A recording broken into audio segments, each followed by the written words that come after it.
श्री स्वामी समर्थ। आज बऱ्याच दिवसानंतर व्हिडिओ पोस्ट करतेय कारण तुम्ही दिलेल्या सपोर्टमुळे मला कामातून वेळच मिळत नाहीये।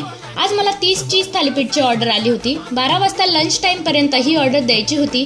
वेळ खूप कमी होता त्यामुळे फक्त पार्सलचाच व्हिडिओ शेअर करत आहे। चीज थालीपीठचा व्हिडिओ व्हायरल झाल्यापासून चीज थालीपीठच्याच बऱ्याच ऑर्डर येत आहे। त्यातून पण बरेच लोक मला म्हणतात की थालीपीठमध्ये चीज टाकून तुम्ही खूप मोठं पाप केले। यावर मला असं म्हणायचं आहे की आमच्याकडे सर्वच प्रकारचे थालीपीठ आहेत, अगदी प्लेन आणि ऑथेंटिक सुद्धा।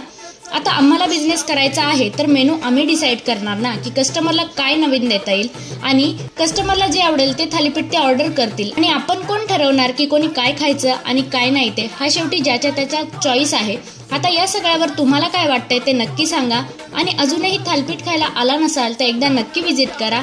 थालीपीठ आणि पिझ्झासाठीची वेळ संध्याकाळी 6 ते 10 आहे, पण तुम्ही लांबून येणार असाल तर 9 पर्यंतच या। असा चीजी पिझ्झा आणि थालीपीठ खाण्यासाठी आजच विजिट करा श्री समर्थ स्नॅक्स कर्वेनगरला। ॲड्रेस डिस्क्रिप्शनमध्ये देत आहे आणि आजचा व्हिडिओ आवडला असेल तर लाईक आणि फॉलो नक्की करा।